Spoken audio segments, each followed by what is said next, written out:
आज आपण एका अशा कथेबद्दल बोलणार आहोत जी खरं तर अढळ श्रद्धा आणि धैर्याची एक परीक्षा आहे. कथेचं नाव आहे अग्निकुंडाची गाथा. तर या कथेची सुरुवातच होते एका अगदी धाडसी घोषणेने, मी बेधडकपणे उडी घेईन. कुठे तर एका अग्निकुंडा. आता प्रश्न साहजिकच पडतो की असं काय मोठं कारण असेल की कोणी थेट अग्निकुंडातच उडी घेण्याचा विचार करेल. चला शोधूया या धाडसामागचं रहस्य. चला तर मग कथेच्या पहिल्या भागाकडे वळूया. अग्निकुंड. बरं, ही जी कथा आहे ना ती एका जातक कथेतून घेतली आहे. आता जातक कथा म्हणजे काय? सोप्पं आहे. ह्या बौद्ध साहित्यातल्या अशा कथा असतात ज्या भगवान बुद्धांच्या पूर्वजन्माबद्दल सांगतात. आणि हो, प्रत्येक कथेतून काहीतरी महत्त्वाचं नैतिक शिक्षण मिळतं.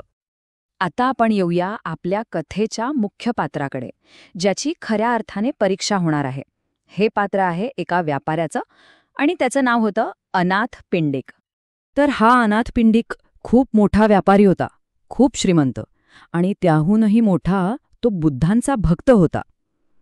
त्याची भक्ती इतकी होती की तो दिवसातून 3-3 वेळा बुद्धांना भेटायला जायचा. आणि जाताना कधीच बरं का रिकामा हात नाही. त्याचं घर तर जणू काही भिक्षू संघासाठी एक हक्काचं ठिकाण झालं होतं, एक प्रकारचा अन्नछत्रच. त्याच्या भक्तीचा आणि संपत्तीचा आवाका किती मोठा होता याचा अंदाज हवाय? तर ऐका, त्याने बुद्धांसाठी मठ बांधायला तब्बल 54 कोटी खर्च केले होते. विचार करा, 54 कोटी हीच त्याच्या अफाट संपत्तीची आणि त्याहूनही मोठ्या श्रद्धेची साक्ष होती. पण म्हणतात ना, काळ नेहमी सारखा राहत नाही. एकेकाळी जिथे 500 भिक्षूंसाठी रोज पक्वान्न बनायची, तिथे आता परिस्थिती इतकी पालटली की घरात फक्त आंबट पेज शिल्लक राहिली होती. त्याची ती अमर्याद संपत्ती आता हळूहळू संपत चालली होती. साहजिकच या कठीण काळात अनाथ पिंडिक खूप निराश झाला आणि बुद्धांकडे गेला. तेव्हा बुद्धांनी त्याला खूप सुंदर समजावलं, त्याला धीर दिला. ते म्हणाले, गृहस्था, दुःखी होऊ नकोस. तुझं मन जर शुद्ध असेल तर तू दिलेलं अन्न कधीच वाईट असू शकत नाही. म्हणजे बघा, दानामागचा हेतू, ती भावना, वस्तूच्या किमतीपेक्षा कितीतरी पटीने मोठी असते. पण थांबा, त्याची परीक्षा इथेच संपलेली नाही. आता कथेत एक नवीन वळण येतं. प्रवेश होतो एका अशा शक्तीचा जी हा सगळा संघर्ष एका वेगळ्याच पातळीवर घेऊन जाते. आणि ती शक्ती म्हणजे एक परी. आता ही परी अनाथपिंडिकाच्या घराच्या मुख्य दारातच राहायची. आणि तिला ना हे बुद्धांचं आणि भिक्षूंचं सततचं येणं जाणं अजिबात आवडत नव्हतं. तिला वाटायचं की यांच्यामुळे तिची शांतता भंग पावते. म्हणून मग तिने एक कट रचला. यांना कसंही करून थांबवायचंच. त्या परीनं व्यापाऱ्याला भडकवायचा, त्याला बुद्धांपासून दूर करायचा खूप प्रयत्न केला. पण एवढ्या गरिबीतही अनाथपिंडिकाची श्रद्धा कणभरही डगमगली नाही. उलट तो त्या परीवर गर्जना करून म्हणाला, माझी श्रद्धा मेरू पर्वतासारखी अढळ आहे, चालती हो माझ्या घरातून. हेच तर होतं त्याच्या विश्वासाचं खरं सामर्थ्य. आता घरातून हकलून लावल्यावर ती परी मदतीसाठी इकडे तिकडे भटकू लागली. आधी ती गेली शहराच्या रक्षक देवतेकडे.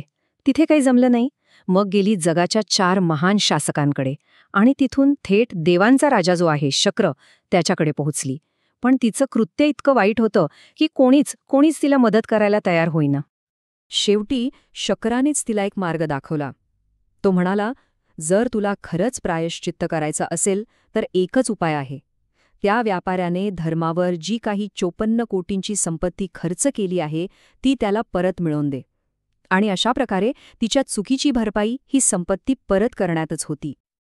तर या परीच्या कथेतून प्रायश्चित्ताचा मार्ग तर दिसला.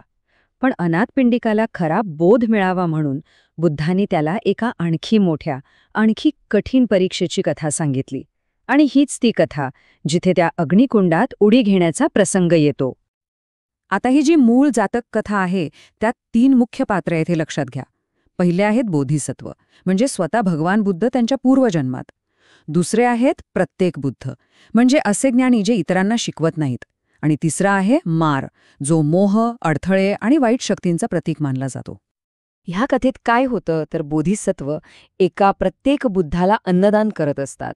आणि हे चांगलं काम थांबवण्यासाठी तो मार नावाचा राक्षस काय करतो तर त्यांच्या रस्त्यात 80 हात खोल धगधगत्या निखाऱ्यांनी भरलेला एक प्रचंड खड्डा तयार करतो.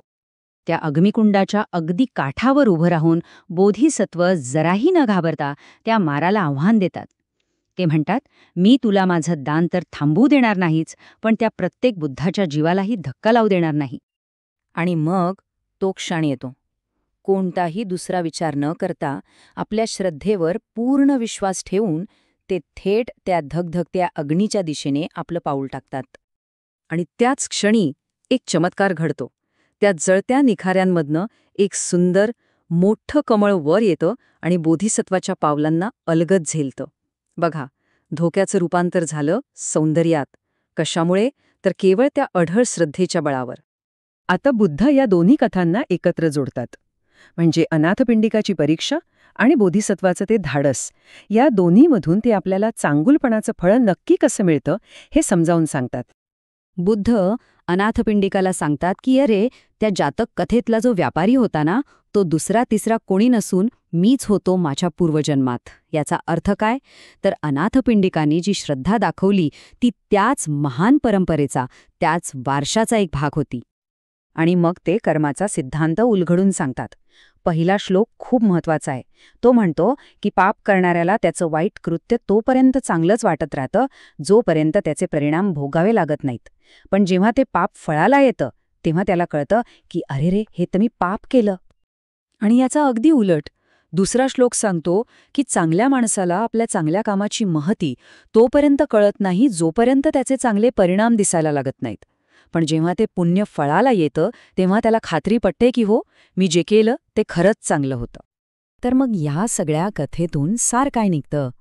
जर चांगली आणि वाईट कर्म ही आपण पेरलेल्या बियांसारखी असतील, ज्यांना उगवायला वेळ लागतो, तर मग खरा प्रश्न हा आहे की त्यांच्या फळाची वाट पाहण्यासाठी किती काळ, किती संयम लागतो? याचं उत्तर कदाचित प्रत्येकाला स्वतःच्या आतच शोधावं लागेल.